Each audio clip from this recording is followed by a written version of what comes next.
हाँ जी dear students, अज आपां शिव कुमार बटालवी की कविता है असां तां जोबन रुत्ते मरना। अज आपां इहदे बारे गलबात करांगे, विस्तार च चर्चा करांगे, इहदी डिटेल ते गहराई च जावांगे।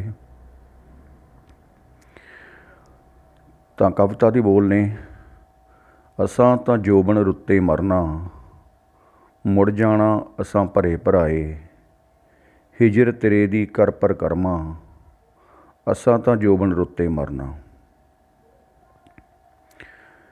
तो इस तरह के जिस तरह इस कविता के हैडिंग तो भी पता लगता तो अगे कविता के विस्तार च जाया भी पता लगता कि कवि जिहड़ा हैगा वियोग विच विछोड़े विच एक इच्छा कर रहा जां विश कर रहा, अपने आप नूं संबोधन कर रहा। ये स्वै संबोधनी कविता आ कि जिथे कवि अपने आप नूं संबोधन कर रहा, तो वो कह रहा कि इन्ना ज़्यादा उसनूं किसी चीज़ का हिजर जां विछोड़ा जां वियोग जां बिरहा महसूस हो रहा कि उसनूं लगदा कि मैं इस विछोड़े दे नाल ही जोबन रुत्ते मर जावां। मुड़ जाना असां भरे भराए, हिजर तेरे दी कर परकरमा। तो एक गल इत्थे होर भी आ कि शिव कुमार बटालवी ना जदों कविता लिखदा तो कविता दे विच बड़ियां ऐसियां पंजाबी सभ्याचार च प्रचलित जिहड़ियां मिथां ने जां रस्मां ने उन्हां नूं भी अपनी कविता के हिसाब नाल वरतदा वा। तो जिस तरह इत्थे आउंदा कि हिजर तेरे दी कर परकरमा, असां तां जोबन रुत्ते मरना। तो हुण इत्थे गल इह हैगी आ कि पंजाबी सभ्याचार च जिहड़ी परिक्रमा वा वो आम तौर पर सत्कारयोग थावां दी कीती जांदी आ, धार्मिक अकीदियां दी कीती जांदी है कि जिथे लोग जांदे ने नतमस्तक हुंदे ने ते उस तो बाद शरधा नाल जो है खब्बे तो सज्जे वल एक चक्कर लगाउंदे ने, जिन्हों असीं परिक्रमा कहने आ। तो इत्थे वेखण वाली गल आ कि वो इस शब्द राहीं अपने बिरहा नूं अपने विछोड़े नूं बड़ा मुकद्दस जां पवित्र बना दिंदा कि वो कहंदा कि आपां तां इस विछोड़े दी हिजर दी परिक्रमा करके ही इस जहान तो चले जाना। जोबन रुत्ते जो भी मरदा, फुੱਲ बने जां तारा, जोबन रुत्ते आशिक मरदे जां कोई कर्मां वाला। तो हुण इत्थे एक पंजाबी दे विच एक मिथ भी आ जां आपां कह सकदे हां एक परंपरा जां रस्म भी आ कि आम तौर पर कहा जाता कि जोबन रुत्ते जो भी मरदा वो जां तां फुੱਲ बन जाता या तारा बन जाता। इस करके साडे एक प्रथा भी है कि जदों मान लो परमात्मा ना करे कदे किसी छोटे बच्चे का शरीर लग जाए जां उहनूं मृत्यु आ जाए तो उसका संस्कार नहीं किया जाता। तो उस छोटे बच्चे नूं जां नन्हे शिशु नूं मिट्टी च दब्बिया जाता। तो उहदे पिछे भी यही कारण आ कि छोटा बच्चा कहंदे आ कि फुੱਲ हुंदा ते फुੱਲਾਂ नूं साड़िया नहीं जाता, फुੱਲਾਂ नूं मिट्टी च दब्बिया जाता, उन्हां दे बीजां नूं भी, तां कि वो दोबारा हरे हो जाण। तो इस तरह उसे जो धारणा आ उहनूं शिव कुमार वरतदा कि जोबन रुत्ते जो भी मरदा, फुੱਲ बने जां तारा, जोबन रुत्ते आशिक मरदे जां कोई कर्मां वाला। तो हुण इत्थे गल इह हैगी आ कि जिहड़ा बिरहा वा तो उस विच शिव कुमार मरन की गल करदा। बिरहा जां असीं वियोग कहने आ, ये भी तीन तरह का हुंदा। एक हुंदा मंद बिरहा, एक हुंदा मध लैवल का बिरहा, ਤੇ ਇੱਕ ਹੁੰਦਾ ਅਤੀ ਵਿਯੋਗ ਜਾਂ ਅਤੀ ਬਿਰਹਾ। ਤਾਂ ਪਹਿਲਾ ਲੈਵਲ ਜਿਹੜਾ ਹੈਗਾ ਜਿਸ ਨੂੰ ਅਸੀਂ ਮੰਦ ਵਿਯੋਗ ਕਹਿੰਦੇ ਹਾਂ, ਉਹ ਇਨਸਾਨ ਦੇ ਮਨ 'ਚ ਅਕਸਰ ਜਾਗਦਾ ਜਦੋਂ ਉਸ ਦੀ ਕੋਈ ਇੱਛਾ ਪੂਰੀ ਨਾ ਹੋਵੇ, ਖਾਹਿਸ਼ ਪੂਰੀ ਨਾ ਹੋਵੇ, ਜਾਂ ਕਿਸੇ ਚੀਜ਼ 'ਚ ਬਿਜ਼ਨਸ 'ਚ ਉਹਨੂੰ ਘਾਟਾ ਪੈ ਜਾਵੇ। ਤਾਂ ਇਸ ਤਰ੍ਹਾਂ ਦਾ ਬਿਰਹਾ ਵਿਯੋਗ ਉਹਦੇ ਮਨ 'ਚ ਜਾਗਦਾ, ਇਹਨੂੰ ਅਸੀਂ ਮੰਦ ਬਿਰਹਾ ਕਹਿੰਦੇ ਹਾਂ ਜਾਂ ਮੰਦ ਵਿਯੋਗ ਕਹਿੰਦੇ ਹਾਂ। ਤਾਂ ਦੂਸਰਾ ਲੈਵਲ ਹੈਗਾ ਮੱਧ ਵਿਯੋਗ। ਤਾਂ ਜਦੋਂ ਕਿਸੇ ਇਨਸਾਨ ਦਾ ਕੋਈ ਆਪਣਾ ਪਿਆਰਾ, ਆਪਣਾ ਖਾਸ, ਆਪਣਾ ਕੋਈ ਰਿਸ਼ਤੇਦਾਰ, ਆਪਣਾ ਕੋਈ ਮਾਂ ਬਾਪ, ਭੈਣ ਭਾਈ, ਪੁੱਤਰ ਧੀ ਇਸ ਸੰਸਾਰ ਤੋਂ ਚਲਾ ਜਾਂਦਾ, ਤਾਂ ਉਦੋਂ ਵੀ ਉਹਦੇ ਮਨ ਦੇ ਵਿੱਚ ਇੱਕ ਉਦਾਸੀ ਆਉਂਦੀ ਆ, ਇੱਕ ਵਿਯੋਗ ਆਉਂਦਾ। ਤਾਂ ਉਸ ਨੂੰ ਅਸੀਂ ਮੱਧ ਵਿਯੋਗ ਕਹਿੰਦੇ ਹਾਂ। ਅਤੇ ਇੱਕ ਤੀਸਰਾ ਲੈਵਲ ਆ ਜੋ ਆਮ ਤੌਰ 'ਤੇ ਰਿਸ਼ੀਆਂ ਮੁਨੀਆਂ ਜਾਂ ਸੰਨਿਆਸੀਆਂ ਦੇ ਵਿੱਚ ਪਾਇਆ ਜਾਂਦਾ, ਉਸ ਨੂੰ ਅਸੀਂ ਕਹਿੰਦੇ ਹਾਂ ਅਤੀ ਵਿਯੋਗ। ਤਾਂ ਉਸ ਵਿਯੋਗ ਦੇ ਵਿੱਚ ਇਨਸਾਨ ਇਸ ਦਿਸਦੇ ਸੰਸਾਰ ਦੀ ਕਿਸੇ ਵੀ ਚੀਜ਼ ਦੀ ਇੱਛਾ ਨਹੀਂ ਕਰਦਾ, ਅਤੇ ਨਾ ਹੀ ਅਣਦਿਸਦੇ ਸੰਸਾਰ ਦੀ ਕਿਸੇ ਚੀਜ਼ ਦੀ ਇੱਛਾ ਕਰਦਾ। ਤਾਂ ਉਸ ਨੂੰ ਕਿਹਾ ਜਾਂਦਾ ਅਤੀ ਵਿਯੋਗ। ਤਾਂ ਇੱਥੇ ਜੋ ਸ਼ਿਵ ਕੁਮਾਰ ਕਹਿੰਦਾ ਕਿ ਜੋ ਮਰ ਉੱਤੇ ਜੋ ਵੀ ਮਰਦਾ ਫੁੱਲ ਬਣੇ ਜਾਂ ਤਾਰਾ, ਇਹ ਇੱਕ ਆਪਾਂ ਕਹਿ ਸਕਦੇ ਹਾਂ ਕਿ ਰੋਮਾਂਸਵਾਦੀ ਬਿਰਹਾ ਦੀ ਗੱਲ ਆ, ਕਿ ਇੱਕ ਖੂਬਸੂਰਤ ਬਿਰਹਾ ਦੀ ਗੱਲ ਉਹ ਕਰ ਰਿਹਾ ਕਿ ਜੋ ਮਰ ਉੱਤੇ ਜੇ ਕੋਈ ਮਰ ਵੀ ਗਿਆ ਤਾਂ ਉਹ ਫੁੱਲ ਜਾਂ ਤਾਰਾ ਬਣ ਜਾਏਗਾ। ਪਰ ਇਸ ਦੀਆਂ ਰਿਐਲਿਟੀਜ਼ ਜਾਂ ਇਸ ਦੇ ਪੱਖ ਕਈ ਹੋਰ ਵੀ ਨੇ। ਤਾਂ ਮੈਂ ਤੁਹਾਡੇ ਨਾਲ ਇੱਕ ਜਸਟ ਉਦਾਹਰਨ ਸ਼ੇਅਰ ਕਰ ਰਿਹਾ ਕਿ ਸਾਡੇ ਇੱਕ ਮੋਸਟ ਸੀਨੀਅਰ ਪ੍ਰੋਫੈਸਰ ਸੀਗੇ, ਕਾਫੀ ਦੇਰ ਹੋ ਗਈ ਉਹਨਾਂ ਨੂੰ ਰਿਟਾਇਰ ਹੋਇਆਂ ਨੂੰ ਵੀ। ਤਾਂ ਕੀ ਦੁਖਾਂਤ ਵਾਪਰਿਆ ਕਿ ਉਹਨਾਂ ਦੇ ਜਵਾਨ ਬੇਟੇ ਦੀ ਐਕਸੀਡੈਂਟ ਵਿੱਚ ਮੌਤ ਹੋ ਗਈ। ਇਕੱਲਾ ਬੇਟਾ ਸੀਗਾ, ਬਹੁਤ ਵੱਡਾ ਦੁਖਾਂਤ ਸੀ ਸਾਰੇ ਪਰਿਵਾਰ 'ਤੇ ਹੀ ਅਤੇ ਉਹਨਾਂ 'ਤੇ ਵੀ। ਤਾਂ ਜਦੋਂ ਇਸ ਦੁਖਾਂਤ ਤੋਂ ਬਾਹਰ ਆਏ ਕੁਛ, ਤਾਂ ਉਹ ਲਿਖਣ ਦਾ ਸ਼ੌਂਕ ਰੱਖਦੇ ਸੀ। ਇੱਕ ਵਾਰ ਉਹਨਾਂ ਨੇ ਮੈਨੂੰ ਆਪਣੀ ਇਹ ਕਵਿਤਾ ਵੀ ਪੜ੍ਹਾਈ ਸੀ। ਤਾਂ ਉਹਨਾਂ ਨੇ ਉਦੋਂ ਇਸ ਸ਼ਿਵ ਕੁਮਾਰ ਦੀ ਕਵਿਤਾ ਦਾ ਜਵਾਬ ਦਿੱਤਾ ਸੀਗਾ। ਕਹਿੰਦੇ ਕਿ ਜੋ ਬੰਦਰ ਉੱਤੇ ਜੋ ਵੀ ਮਰਦਾ ਫੁੱਲ ਬਣੇ ਨਾ ਤਾਰਾ, ਸਿਖਰ ਦੁਪਹਿਰੇ ਸਿਵਾ ਬਲੇਂਦਾ ਮਾਂ ਦੇ ਪੇਟ ਅੰਗਾਰਾ।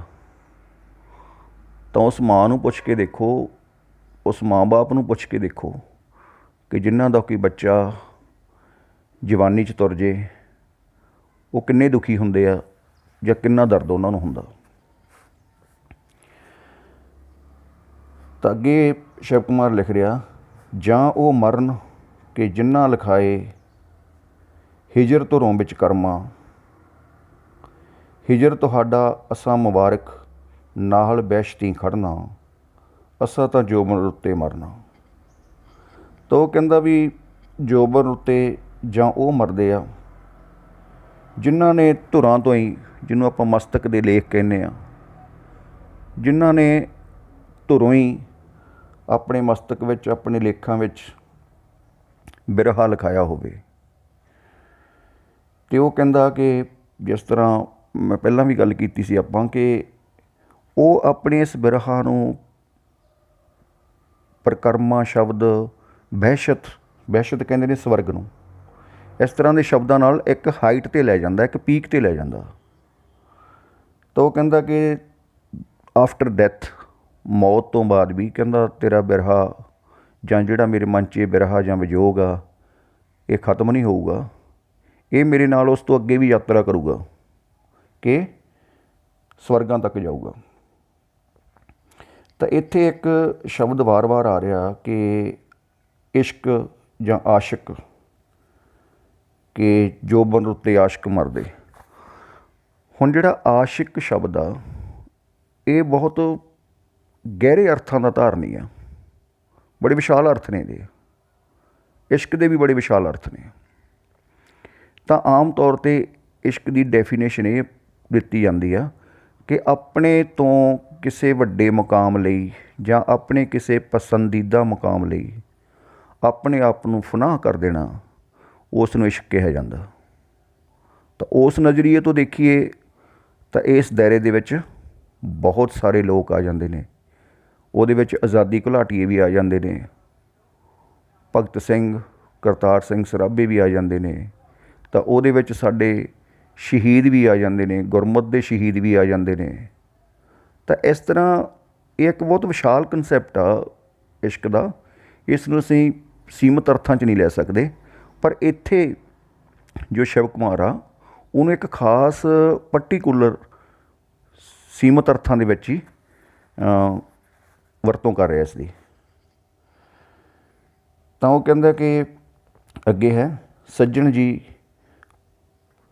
ਭਲਾ ਕਿਸ ਲਈ ਜੀਣਾ ਸਾਡੇ ਜਿਹਾ ਨਿਕਰਮਾ, ਸੂਤਕ ਰੁੱਤ ਤੋਂ ਜੋਬਨ ਰੁੱਤ ਤੱਕ ਜਿਨ੍ਹਾਂ ਹੰਢਾਈਆਂ ਸ਼ਰਮਾਂ, ਨਿੱਤ ਲੱਜਿਆ ਦੀਆਂ ਜੰਮਣ ਪੀੜਾਂ ਅਣਚਾਹਿਆ ਵੀ ਜਰਨਾ, ਨਿੱਤ ਕਿਸੇ ਦੇਹ ਵਿੱਚ ਫੁੱਲ ਬਣ ਖਿੜਨਾ, ਨਿੱਤ ਤਾਰਾ ਬਣ ਚੜ੍ਹਨਾ, ਅਸਾਂ ਤਾਂ ਜੋਬਨ ਉੱਤੇ ਮਰਨਾ। ਤਾਂ ਇੱਥੇ ਇਸ ਸਟੈਂਜੇ ਨੂੰ ਜਾਂ ਇਸ ਪੈਰੇ ਨੂੰ ਸਮਝਣ ਲਈ ਮੈਂ ਜਸਟ ਤੁਹਾਡੇ ਨਾਲ ਥੋੜ੍ਹੀ ਜਿਹੀ ਬੈਕਗਰਾਊਂਡ ਸਾਂਝੀ ਕਰਦਾ ਕਿ ਇਸ ਤਰ੍ਹਾਂ ਕਿ ਇਨਸਾਨ ਜੋ ਆ ਨਾ, ਇਹ ਦੋ ਚੀਜ਼ਾਂ ਦਾ ਸੁਮੇਲ ਆ, ਕੁਦਰਤ ਅਤੇ ਸਮਾਜ। ਇਸੇ ਕਰਕੇ ਇਸ ਦੇ ਵਿੱਚ ਦਵੰਦ ਵੀ ਅਕਸਰ ਚੱਲਦਾ ਰਹਿੰਦਾ। ਕਦੇ ਇਸ ਦਾ ਕੁਦਰਤੀ ਪੱਖ ਭਾਰੂ ਹੋ ਜਾਂਦਾ, ਕਦੇ ਇਸ ਦਾ ਸਮਾਜਿਕ ਪੱਖ ਭਾਰੂ ਹੋ ਜਾਂਦਾ। ਤਾਂ ਜੋ ਪੰਛੀ ਨੇ, ਜੀਵ ਜੰਤੂ ਨੇ, ਜਾਨਵਰ ਨੇ, ਜਨੌਰ ਨੇ, ਤਾਂ ਉਹਨਾਂ ਵਿੱਚ ਇੱਕ ਸਰਲਤਾ ਸਾਨੂੰ ਇਸ ਕਰਕੇ ਵੀ ਨਜ਼ਰ ਆਉਂਦੀ ਆ ਕਿ ਉਹਨਾਂ ਕੋਲ ਸਮਾਜ ਨਹੀਂ ਗਾ, ਸਿਰਫ ਕੁਦਰਤ ਆ। ਉਹ ਕੁਦਰਤ ਦੇ ਢੰਗ ਨਾਲ ਆਪਣਾ ਉੱਡਦੇ ਨੇ, ਆਪਣਾ ਚੋਗਾ ਚੁਗਦੇ ਨੇ, ਆਪਣੇ ਆਲ੍ਹਣੇ ਬਣਾਉਂਦੇ ਨੇ, ਆਪਣੇ ਹਿਸਾਬ ਨਾਲ ਰਹਿੰਦੇ ਨੇ।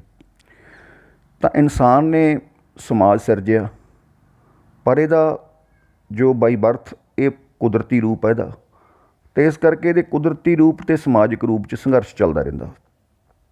ਅਤੇ ਅਕਸਰ ਕਈ ਵਾਰ ਇਹ ਹੁੰਦਾ ਕਿ ਇਨਸਾਨ ਦੇ ਪੈਦਾ ਹੋਣ ਤੋਂ ਹੀ ਪਹਿਲਾਂ ਸਮਾਜ ਦੇ ਨਿਯਮ ਬਣ ਚੁੱਕੇ ਹੁੰਦੇ ਨੇ, ਜਿਸ ਵਿੱਚ ਉਸ ਨੂੰ ਢਲਣ ਲਈ ਕਿਹਾ ਜਾਂਦਾ, ਜਾਂ ਉਹਨੇ ਢਲਣਾ ਹੁੰਦਾ, ਜਾਂ ਉਹਨੂੰ ਮਜਬੂਰੀ ਬਸ ਢਲਣਾ ਪੈਂਦਾ।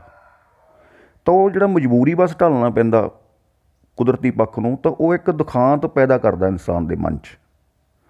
ਤਾਂ ਇੱਥੇ ਉਹ ਉਸੇ ਦੀ ਕੋਈ ਗੱਲ ਕਰ ਰਿਹਾ, ਕਹਿੰਦਾ ਕਿ ਅਸੀਂ ਹੁਣ ਕਾਹਦੇ ਵਾਸਤੇ ਜੀਣਾ, ਸਾਡੇ ਜਿਹਾ ਨਿਕਰਮਾ ਜਿਹੜਾ ਹੈਗਾ ਹੁਣ ਕਾਹਦੇ ਵਾਸਤੇ ਜੀਵੇ, ਸੂਤਕ ਰੁੱਤ ਤੋਂ ਜੋਬਨ ਰੁੱਤ ਤੱਕ ਜਿਨ੍ਹਾਂ ਹੰਢਾਈਆਂ ਸ਼ਰਮਾਂ। ਸੂਤਕ ਰੁੱਤ ਕਿ ਜਦੋਂ ਬੱਚੇ ਦਾ ਜਨਮ ਹੁੰਦਾ ਤਾਂ ਅਲੱਗ-ਅਲੱਗ ਪਰੰਪਰਾਵਾਂ ਨੇ, ਕਿਤੇ 21 ਦਿਨ ਦਾ, ਕਿਤੇ 13 ਦਿਨ ਦਾ, ਕਿਤੇ ਸਵਾ ਮਹੀਨੇ ਦਾ ਟਾਈਮ ਜਿਹੜਾ ਹੈਗਾ ਉਹਨੂੰ ਸੂਤਕ ਮੰਨਿਆ ਜਾਂਦਾ। ਤਾਂ ਉਸ ਦੀਆਂ ਕੁਛ ਬੰਦਿਸ਼ਾਂ ਵੀ ਹੁੰਦੀਆਂ ਨੇ ਕਿ ਓਪਰੇ ਬੰਦੇ ਨੂੰ ਘਰੇ ਨਹੀਂ ਆਉਣ ਦਿੱਤਾ ਜਾਂਦਾ, ਜਾਂ ਉਸ ਟਾਈਮ 'ਤੇ ਬੱਚੇ ਨੂੰ ਵੇਖਣ ਨਹੀਂ ਦਿੱਤਾ ਜਾਂਦਾ, ਜਾਂ ਪਰਹੇਜ਼ ਰੱਖਿਆ ਜਾਂਦਾ ਕਿ ਕੋਈ ਬਾਹਰੋਂ ਕਿਸੇ ਤਰ੍ਹਾਂ ਦਾ ਮਿੱਟੀ ਘੱਟੇ ਵਾਲਾ ਜਾਂ ਹੱਥ ਧੋਣ ਤੋਂ ਬਿਨਾਂ, ਪੈਰ ਧੋਣ ਤੋਂ ਬਿਨਾਂ ਉਸ ਬੱਚੇ ਦੇ ਕਮਰੇ ਵਿੱਚ ਦਾਖਲ ਨਾ ਹੋਵੇ। ਤਾਂ ਇਸ ਤਰ੍ਹਾਂ ਦੀਆਂ ਕਾਫੀ ਉਸ ਟਾਈਮ ਪ੍ਰੀਕਾਸ਼ਨ 'ਚ ਰੱਖੇ ਜਾਂਦੇ ਨੇ। ਤਾਂ ਉਸ ਟਾਈਮ ਨੂੰ ਅਸੀਂ ਸੂਤਕ ਰੁੱਤ ਕਹਿੰਦੇ ਹਾਂ। ਤਾਂ ਉਸ ਤੋਂ ਬਾਅਦ ਉਹ ਕਹਿੰਦਾ ਕਿ ਜਦੋਂ ਅਸੀਂ ਵੱਡੇ ਵੀ ਹੋ ਗਏ ਤਾਂ ਸੰਗ ਸ਼ਰਮ ਦੇ ਵਿੱਚ ਹੀ ਸਾਡਾ ਟਾਈਮ ਲੰਘ ਗਿਆ, ਕਿ ਸਾਨੂੰ ਆਪਣੇ ਮਨ ਦੀ ਗੱਲ ਖੁੱਲ੍ਹ ਕੇ ਕਰਨ ਦਾ ਮੌਕਾ ਨਹੀਂ ਮਿਲਿਆ। ਅਤੇ ਜਿਹੜੀ ਚੀਜ਼ ਦੁਖਾਂਤ ਬਣ ਕੇ ਉਹਦੇ ਦਿਲ 'ਚ ਵਸ ਗਈ, ਉਹ ਕਹਿੰਦਾ ਨਿੱਤ ਲੱਜਿਆ ਦੀਆਂ ਜੰਮਣ ਪੀੜਾਂ ਅਣਚਾਹਿਆ ਵੀ ਜਰਨਾ। ਉਹ ਕਹਿੰਦਾ ਵੀ ਲੱਜਾ, ਸ਼ਰਮ, ਸੰਗ ਤਾਂ ਕੀ ਹੁੰਦਾ ਸੀ, ਜਿਸ ਤਰ੍ਹਾਂ ਜੰਮਣ ਪੀੜਾਂ ਦਾ ਦਰਦ ਬਹੁਤ ਜ਼ਿਆਦਾ ਮੰਨਿਆ ਜਾਂਦਾ, ਤਾਂ ਇਸੇ ਤਰ੍ਹਾਂ ਹੀ ਉਹ ਕਹਿੰਦਾ ਮੈਨੂੰ ਇਸ ਸੰਗ ਦਾ, ਇਸ ਹੈਜੀਟੇਸ਼ਨ ਦਾ, ਇਸ ਲੱਜਾ ਦਾ, ਇਸ ਸ਼ਰਮ ਦਾ ਇੰਨਾ ਦੁੱਖ ਹੁੰਦਾ ਜਿਵੇਂ ਕੋਈ ਜੰਮਣ ਪੀੜਾਂ ਸਹਿ ਰਿਹਾ ਹੋਵੇ, ਕਿ ਮੈਂ ਆਪਣੇ ਕੁਦਰਤੀ ਪੱਖ ਨਾਲ ਆਪਣੇ ਆਪ ਨੂੰ ਜਿਉਂ ਨਹੀਂ ਪਾ ਰਿਹਾ। ਤਾਂ ਫਿਰ ਕੀ ਹੁੰਦਾ, ਨਿੱਤ ਕਿਸੇ ਦੇਹ ਵਿੱਚ ਫੁੱਲ ਬਣ ਖਿੜਨਾ, ਨਿੱਤ ਤਾਰਾ ਬਣ ਚੜ੍ਹਨਾ। ਤਾਂ ਫਿਰ ਅਸੀਂ ਕੀ ਹੁੰਦਾ, ਫਿਰ ਕਿਸੇ ਦੇਹ ਦੇ ਵਿੱਚ ਆਪਣੇ ਆਪ ਨੂੰ ਡੁਬੋਣ ਦੀ ਕੋਸ਼ਿਸ਼ ਕਰਦੇ ਹਾਂ, ਅਤੇ ਫਿਰ ਅਸੀਂ ਨਿੱਤ ਜਿਹੜਾ ਹੈਗਾ ਉਹਦੇ 'ਚੋਂ ਫਿਰ ਫੁੱਲ ਬਣ ਕੇ ਖਿੜਦੇ ਹਾਂ, ਅਤੇ ਫਿਰ ਤਾਰਾ ਬਣ ਕੇ ਚੜ੍ਹਦੇ ਹਾਂ। ਅਸਾਂ ਤਾਂ ਜੋਬਨ ਉੱਤੇ ਮਰਨਾ। ਤਾਂ ਅਗਲਾ ਪੈਰਾ ਹੈ, ਸੱਜਣ ਜੀ ਪਏ ਸਭ ਜਗ ਤਾਈਂ ਗਰਭ ਜੂਨ ਵਿੱਚ ਮਰਨਾ, ਜੰਮਣੋਂ ਪਹਿਲਾਂ ਔਧ ਹੰਢਾਈਏ ਫੇਰ ਹੰਢਾਈਏ ਸ਼ਰਮਾਂ। ਤਾਂ ਉਹ ਕਹਿੰਦਾ ਕਿ ਅਸਲ 'ਚ ਗੱਲ ਇਹ ਹੈ ਕਿ ਜ਼ਿੰਦਗੀ ਦਾ ਮਤਲਬ ਕੀ ਹੁੰਦਾ, ਕਿ ਇਨਸਾਨ ਜ਼ਿੰਦਗੀ 'ਚ ਇਹ ਚਾਹੁੰਦਾ ਹੁੰਦਾ ਕਿ ਆਪਣੀਆਂ ਇੱਛਾਵਾਂ, ਆਪਣੀਆਂ ਖਾਹਿਸ਼ਾਂ, ਆਪਣੇ ਸੁਪਨੇ ਪੂਰੇ ਕਰ ਸਕੇ। ਪਰ ਉਹ ਕਹਿੰਦਾ ਕਈ ਵਾਰੀ ਸਮਾਜ ਦੇ ਨਿਯਮ ਇਸ ਤਰ੍ਹਾਂ ਹੁੰਦੇ ਆ, ਉਸ ਤੋਂ ਪਹਿਲਾਂ ਦੇ ਹੀ ਬਣੇ ਹੁੰਦੇ ਆ, ਕਿ ਜਿਹੜੇ ਉਸ ਦੀਆਂ ਇਸ ਉਡਾਨਾਂ ਪ੍ਰਤੀ, ਇਹਨਾਂ ਯਾਤਰਾਵਾਂ ਪ੍ਰਤੀ ਜਾਂ ਇਹਨਾਂ ਅਭਿਲਾਸ਼ਾਵਾਂ ਪ੍ਰਤੀ ਉਸ ਨੂੰ ਬਾਊਂਡੇਸ਼ਨ ਕਰ ਦਿੰਦੇ, ਉਹਨੂੰ ਬਾਊਂਡਰੀ ਲਾ ਦਿੰਦੇ ਆ। ਅਤੇ ਇਸ ਕਰਕੇ ਉਹ ਕਹਿੰਦਾ ਇਨਸਾਨ ਫਿਰ ਗਰਭ ਜੂਨ 'ਚ ਪਹਿਲਾਂ ਹੀ ਮਰਿਆ ਹੁੰਦਾ, ਕਿਉਂਕਿ ਉਹਦੀ ਬਾਊਂਡਰੀ ਬਾਹਰ ਪਹਿਲਾਂ ਲੱਗੀ ਹੁੰਦੀ ਆ। ਜੰਮਣੋਂ ਪਹਿਲਾਂ ਔਧ ਹੰਢਾਈਏ ਫੇਰ ਹੰਢਾਈਏ ਸ਼ਰਮਾ। ਤਾਂ ਉਹ ਕਹਿੰਦਾ ਕਿ ਇਨਸਾਨ ਦੀ ਉਮਰ ਤਾਂ ਇਨਸਾਨ ਨੂੰ ਲੱਗਦਾ ਕਿ ਉਹ ਬਾਹਰ ਆ ਕੇ ਜਿਉਂ ਰਿਹਾ, ਪਰ ਸਮਾਜ ਦੇ ਕੁਛ ਸਖਤ ਨਿਯਮ ਜਾਂ ਕੁਛ ਬੰਦਿਸ਼ਾਂ ਜਾਂ ਕੁਛ ਬਾਊਂਡਰੀਜ਼ ਐਸੀਆਂ ਹੁੰਦੀਆਂ ਨੇ ਕਿ ਇਨਸਾਨ ਦੀ ਉਮਰ ਤਾਂ ਜੰਮਣ ਤੋਂ ਪਹਿਲਾਂ ਹੀ ਹੰਢਾਈ ਜਾ ਚੁੱਕੀ ਹੁੰਦੀ ਆ। ਅਤੇ ਜਦੋਂ ਇਨਸਾਨ ਜਨਮ ਲੈਂਦਾ ਆਫਟਰ ਦੈਟ, ਤਾਂ ਉਹ ਸਿਰਫ ਸੰਗ, ਸ਼ਰਮ, ਲੱਜਿਆ, ਲੋਕਾਚਾਰ, ਸ਼ਿਸ਼ਟਾਚਾਰ, ਇਸੇ ਦੇ ਵਿੱਚ ਹੀ ਉਹਦੀ ਉਮਰ ਲੰਘਦੀ ਹੈ। ਮਰ ਕੇ ਕਰੀਏ ਇੱਕ ਦੂਜੇ ਦੀ ਮਿੱਟੀ ਦੀ ਪਰਿਕਰਮਾ, ਤਾਂ ਅੰਦਰੋਂ ਲੋਕਾਂ ਦਾ ਖੇੜਾ, ਚਾਅ, ਮਲਾਰ ਮਰ ਚੁੱਕਾ ਹੁੰਦਾ, ਅਤੇ ਇੱਕ ਫਾਰਮੈਲਿਟੀ ਤੌਰ 'ਤੇ ਉਹ ਇੱਕ ਦੂਸਰੇ ਨੂੰ ਮਿਲਦੇ ਆ, ਇੱਕ ਦੂਸਰੇ ਦੀ ਪਰਿਕਰਮਾ ਕਰਦੇ ਆ। ਪਰ ਜੇ ਮਿੱਟੀ ਵੀ ਮਰ ਜਾਏ ਤਾਂ ਜਿਉਂ ਕੇ ਕੀ ਕਰਨਾ। ਤਾਂ ਹੁਣ ਇੱਥੇ ਉਹ ਥੋੜ੍ਹਾ ਜਿਹੀ ਇੱਕ ਹੋਰ ਹਾਈਟ ਦਿੰਦਾ ਆਪਣੇ ਬਿਰਹਾ ਨੂੰ। ਤਾਂ ਉਹ ਕਹਿੰਦਾ ਜੇ ਅਸੀਂ ਚਲੋ ਇਹ ਵੀ ਮੰਨ ਲਿਆ ਕਿ ਫਾਰਮੈਲਿਟੀ ਤੌਰ 'ਤੇ ਮਿੱਟੀ ਇੱਕ ਮਿੱਟੀ ਦੀ ਪਰਿਕਰਮਾ ਕਰਦੀ ਆ, ਇੱਕ ਮਿੱਟੀ, ਜਾਂ ਆਪਾਂ ਮਿੱਟੀ ਤੋਂ ਮੀਨਜ਼ ਇੱਥੇ ਸਰੀਰ ਆ, ਇੱਥੇ ਮਿੱਟੀ ਦੇ ਕਈ ਅਰਥ ਦਿੱਤੇ ਗਏ ਨੇ, ਮੈਂ ਅਗਲਾ ਅਰਥ ਵੀ ਕਰੂੰਗਾ। ਤਾਂ ਇੱਥੇ ਪਹਿਲੇ ਲੈਵਲ 'ਤੇ ਉਹ ਮਿੱਟੀ ਦਾ ਭਾਵ ਸਰੀਰਾਂ ਦੀ ਗੱਲ ਕਰਦਾ ਕਿ ਲੋਕ ਚਲੋ ਫਿਰ ਵੀ ਲੋਕਾਚਾਰੀ, ਸ਼ਿਸ਼ਟਾਚਾਰੀ ਦੇ ਵਿੱਚ ਜਿਉਂ ਹੀ ਜਾਂਦੇ ਨੇ। ਪਰ ਕਹਿੰਦਾ ਆਫਟਰ ਦੈਟ, ਪਰ ਜੇ ਮਿੱਟੀ ਵੀ ਮਰ ਜਾਏ ਤਾਂ ਜਿਉਂ ਕੇ ਕੀ ਕਰਨਾ। ਇੱਥੇ ਮਿੱਟੀ ਦਾ ਅਰਥ ਹੈਗਾ ਸੈਲਫ ਰਿਸਪੈਕਟ। ਪਰ ਉਹ ਕਹਿੰਦਾ ਇਸ ਪਰਿਕਰਮਾ ਕਰਦਿਆਂ ਕਰਦਿਆਂ ਜੇ ਇਨਸਾਨ ਦੀ ਸੈਲਫ ਰਿਸਪੈਕਟ ਵੀ ਮਰ ਜੇ, ਉਹਦਾ ਆਤਮ ਸਨਮਾਨ ਵੀ ਡੈਮੇਜ ਹੋ ਜੇ, ਤਾਂ ਫਿਰ ਕਹਿੰਦਾ ਉਹਦੇ ਕੋਲ ਕੀ ਜਿਉਣ ਦਾ ਰੀਜ਼ਨ ਕੀ ਰਹਿ ਜਾਂਦਾ, ਕੀ ਕਾਰਨ ਰਹਿ ਜਾਂਦਾ। ਅਸਾਂ ਤਾਂ ਜੋਬਨ ਰੁੱਤੇ ਮਰਨਾ, ਮੁੜ ਜਾਣਾ ਅਸਾਂ ਭਰੇ ਭਰਾਏ, ਹਿਜਰ ਤੇਰੇ ਦੀ ਕਰ ਪਰਿਕਰਮਾ, ਅਸਾਂ ਤਾਂ ਜੋਬਨ ਰੁੱਤੇ ਮਰਨਾ। ਅਤੇ ਇੱਥੇ ਮੈਂ ਦੁਬਾਰਾ ਇਸ ਦੇ ਥੋੜ੍ਹੇ ਅਰਥ ਕਰਨਾ ਚਾਹੁੰਦਾ ਕਿ ਅਸਾਂ ਤਾਂ ਜੋਬਨ ਰੁੱਤੇ ਮਰਨਾ, ਤਾਂ ਜਿਹੜੀ ਮੌਤ ਆ ਇਹ ਕਈ ਪ੍ਰਕਾਰ ਦੀ ਮੰਨੀ ਜਾਂਦੀ ਆ। ਆਮ ਤੌਰ 'ਤੇ 8 ਤਰ੍ਹਾਂ ਦੀ ਮੌਤ ਮੰਨੀ ਜਾਂਦੀ ਆ।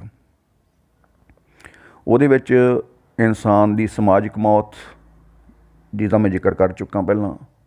ਇਸੇ ਤਰ੍ਹਾਂ ਰਾਜਨੀਤਿਕ ਮੌਤ, ਕਿ ਉਸ ਦਾ ਕਿਸੇ ਕਾਰਨ ਕਰਕੇ ਰਾਜਨੀਤਿਕ ਕੈਰੀਅਰ ਖਤਮ ਹੋ ਜਾਵੇ। ਇਸੇ ਤਰ੍ਹਾਂ ਹੀ ਆਰਥਿਕ ਮੌਤ। ਆਰਥਿਕ ਮੌਤ ਦੇ ਵਿੱਚ ਹੁੰਦਾ ਕਿ ਇਨਸਾਨ ਨੂੰ ਬਹੁਤ ਵੱਡਾ ਘਾਟਾ ਪੈ ਜਾਏ, ਜਿਹਨੂੰ ਅਸੀਂ ਦਿਵਾਲੀਆਪਣ ਕਹਿੰਦੇ ਹਾਂ, ਉਹ ਹੋ ਜਾਵੇ। ਇਸੇ ਤਰ੍ਹਾਂ ਹੀ ਕਾਲਪਨਿਕ ਮੌਤ, ਆਦਰਸ਼ਕ ਮੌਤ, ਹੈ ਨਾ। ਅਤੇ ਜਿਹੜੀ ਲਾਸਟ ਵਾਲੀ ਸਰੀਰਕ ਮੌਤ ਹੈ, ਇਸ ਨੂੰ ਮਹਾਮ੍ਰਿਤਿੂ ਕਿਹਾ ਜਾਂਦਾ, ਮਹਾਮ੍ਰਿਤਿੂ।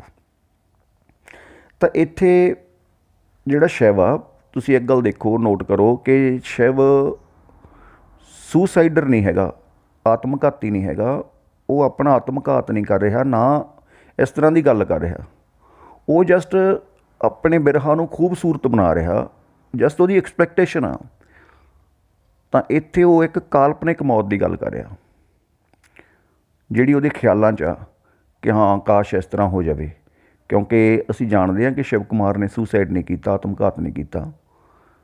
ਤਾਂ ਉਹ ਇੱਕ ਬਿਰਹਾ ਦੇ ਵਿੱਚ ਬਿਰਹਾ ਤੋਂ ਇੰਨਾ ਔਖਾ ਮਹਿਸੂਸ ਕਰ ਰਿਹਾ, ਬਿਰਹਾ ਦੀਆਂ ਇੰਨੀਆਂ ਜੰਮਣ ਪੀੜਾਂ ਤੋਂ ਲੰਘ ਰਿਹਾ, ਤਾਂ ਉਸ ਨੂੰ ਇਸ ਦਾ ਇੱਕ ਖੂਬਸੂਰਤ ਜਾਂ ਕਾਲਪਨਿਕ ਹੱਲ ਆ ਜਿਹੜਾ ਮੌਤ ਦੇ ਰੂਪ 'ਚ ਨਜ਼ਰ ਆਉਂਦਾ। ਅਤੇ ਇਸੇ ਕਰਕੇ ਹੀ ਉਹ ਆਪਣੇ ਆਪ ਨੂੰ ਸਵੈ ਸੰਬੋਧਨ ਕਰ ਰਿਹਾ ਵੀ ਕੋਈ ਗੱਲ ਨਹੀਂ ਹੈ, ਵੀ ਆਪਾਂ ਤਾਂ ਬਾਹਲਾ ਟਾਈਮ ਨਹੀਂ ਇਹ ਰਹਿਣਾ, ਆਪਾਂ ਤਾਂ ਚਲੇ ਜਾਣਾ, ਆਪਾਂ ਤਾਂ ਮਰ ਜਾਣਾ।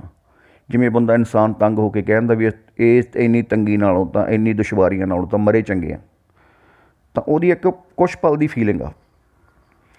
ਤਾਂ ਇੱਥੇ ਸ਼ਿਵ ਕੁਮਾਰ ਬਟਾਲਵੀ ਜਿਹੜਾ ਹੈਗਾ, ਉਸੇ ਹੀ ਇੱਕ ਬਿਰਹਾ ਦੀਆਂ ਤੰਗੀਆਂ ਤੋਂ, ਬਿਰਹਾ ਦੇ ਹਿਜਰ ਵਿਛੋੜੇ ਦੇ ਦਰਦ ਤੋਂ ਇੱਕ ਕਾਲਪਨਿਕ ਮੌਤ ਦਾ ਹੱਲ ਲੱਭਦਾ ਕਿ ਅਸੀਂ ਤਾਂ ਕੋਈ ਗੱਲ ਨਹੀਂ, ਜੋਬਨ ਉੱਤੇ ਮਰ ਜਾਣਾ। ਤਾਂ ਇਹ ਸੀਗੀਆਂ ਕੁਛ ਆਪਾਂ ਡਿਟੇਲ ਸ਼ੇਅਰ ਕੀਤੀਆਂ। ਬਾਕੀ ਇਸੇ ਤਰ੍ਹਾਂ ਹੀ ਹੋਰਾਂ ਕਵਿਤਾਵਾਂ ਬਾਰੇ ਵੀ ਆਪਾਂ ਗੱਲਬਾਤ ਕਰਦੇ ਰਹਾਂਗੇ। ਥੈਂਕ ਯੂ, ਧੰਨਵਾਦ।